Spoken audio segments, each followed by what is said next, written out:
Glenn, welcome to the new year. A few days away from the first tournament of the year at the Ladbrokes Masters. How are you feeling going into that one?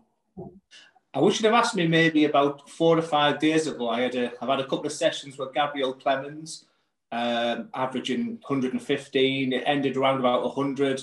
I was on a real high. Come downstairs, said to the wife, I said, I'm feeling absolutely fantastic. But a couple of practice days on my own, it's just not the same. And, maybe that intensity wasn't there. And I tried to play Gabriel tonight, but he can't make it. So I've emailed a couple of players, see if they fancy a best of 21. I'd love to be driving to Milton Keynes tomorrow and, with another match under my belt. You're obviously one of these intense practitioners who, some players we've said that they like practicing on their own. You seem to be really enjoying the online experience that the last year has kind of pushed people towards, hasn't it? I think you have to. I'm one of the few players who can go upstairs 2 hours on my own, do my routines. Nothing, everyone thought it was something mystical what I was doing, but I just play the invisible man, winning 15, winning 12, and it's served me well.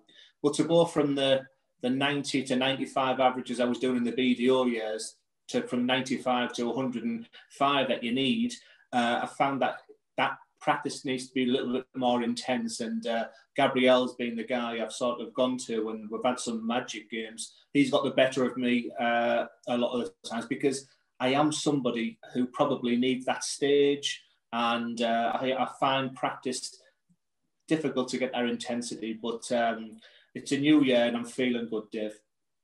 Just to look back, it's a month or so since you went out of the World Championship to 𝙘𝙤𝙤𝙧𝙘𝙚, and I know there was a real disappointment there, but is there anything that you've actually gone away and worked on following that defeat? Yeah, I took 2 weeks off. I think, ever since the Premier League final, it's just all gone badly wrong. Health and a little bit of technical in the darts as well. And for some reason, it's a guy called Ryan Hogarth in the BDO, Scottish International. And I remember reading, he said whenever he's having problems technically or confidence, he takes a couple of weeks off. And it was difficult because I'm watching Simon Whitlock, Ryan Joyce online, banging 110 averages in. And here I was not throwing a dart, but it worked. And I found the love again for practice, found the love again for darts. I went into the Worlds just confidence at 0%. I was trying to talk a good story. I was trying to let Susan and Mac know that everything's good, but inside I knew I was struggling a little bit. And, I might have even took last 16, last 8 before the tournament, but, part of me thinks if I was just in the form I was 12 months ago, when Steve Beaton drops out of my section, Damon Heta drops out of my section, it really did open up with, Diogo, Danny Baggish, Dirk, guys I've played and beat before. So a hint of disappointment, but I've worked so much mentally over the years that I've got to keep looking forward and remember what a fantastic 2 years I've had in the PDC. The highlight of those 2 years, obviously the Premier League win, as you say, last year. It was a fantastic season for you. And I think people forget that you were top, from when we had the break. So after 6 weeks, you were top of the league, stayed top of the league through to the end of the season and took the title. I mean, if that's what dreams are made of, really, I guess. Definitely. That's exactly what dreams are made of. I used to go to bed and dream of winning the Lakeside title. And then, you dream of winning Ali Pali. But for me, personally, the Premier League's the second biggest one. I would love to win the match play. That Blackpool experience will live with me forever. So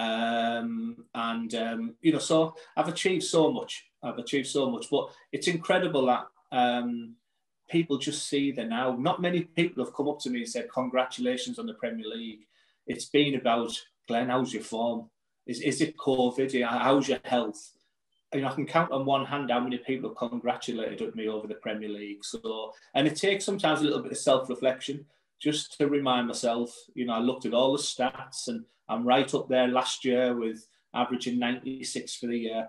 I've just got to put that down. It's been a difficult few months. And what I need, Dave, the Masters has come at the right time now. I need a huge win over Merv King, play Rob Cross, and it gives me a chance to, diminish and eradicate all the confidence concerns I've got. So this Masters is probably more important to me than a lot of the players confidence-wise. And as you say, Merv King first up on Friday night, and he's somebody who made the final of the Players' Championship finals. He did well in the World Championship as well. So you know you're going to have to hit the ground running. I talked to Merv 12 months ago. It might have been the first pro tour at Barnsley or Wigan, and he was, Glenn, I'm really struggling. I can barely hit a treble 20. Confidence is low. And I read this week that he went and spoke with Michael Smith and had a change of darts, and he's flying right now. It's a tough draw, Merv King. I really like Merv King. There's not many people. I just get on with darts and play my own game type thing, but he's one of my top 5 favourites, I must admit. And we exchange drinks and, we chat with each other a bit and whatever. So he's a good guy, and it's a very, very tough first match. It sounds like, though, it's the kind of test that you actually want to kick you off for this year. Definitely. There's no point hiding in your bedroom, playing online darts and practicing and telling everybody that you're back playing well. The proof's in the pudding, talk's cheap, etc. But I'm definitely not the guy who went to the Grand Slam. I'm not the guy who went to the Winter Series, even went to the World Championships. That January the 1st was important to me. But I've just got to remind myself, I've had an unbelievable 2 years in the PDC. I listened to Mac Elkin's interview with, I don't know if it was Tungsten Tales or someone this week, and if you put my non-ranked money on, I'd be up to number 3 or 4 in the world. I mean, that's considering I'm the guy who's not going to make it in the PDC, it's been unbelievable, and I appreciate everything the PDC are doing now. To hear the news that UK Open's still on, it's still giving us a salary and everything, and it's very, very much appreciated. And beyond that, of course, you've got the defence of that Unibet Premier League title to look forward to, and maybe the fact that the season's actually been moved back a little bit will give you a time to play yourself back into that form that you were in. Dave, I will even say I possibly would have pulled out of the Premier League had it been in January and I was going in, February start, and I was still in a slump, because I don't want to play in front of millions of people on Sky Sports and get walloped 7-0 every week, and that's not my style. So, and that might just give an example of where my mindset was October, November, December. Thought of pulling out of the Premier League. I mean, it's ridiculous to even think that now, but that's gone. I'm just seeing sunshine. I'm just looking forward. I'm back practicing like I know I can. I just need to put that on the stage now against Merv. And just finally, 2 years ago at this time, we were in Wigan, we were at qualifying school watching you win your tour card. Now you're sat in your kitchen, in the front room, I think on the mantelpiece, you've got the Premier League trophy. You've had a fantastic couple of years. There's a lot to be proud of where you've come to. And that's exactly what I've been thinking of, Dave. Not thinking of the past 3 months. And sometimes when you're down, it makes you stronger.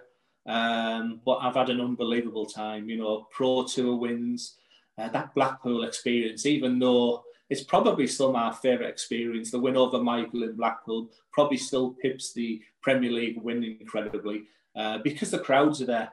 The crowds are just unbelievable and sorely missed. But, I've got so many friends who are on furlough. They're not working at the moment. I appreciate what a lucky guy I am right now. And I'm working hard. And, I can't wait for 2021, starting with the Masters. Brilliant. We look forward to it as well. See you Friday.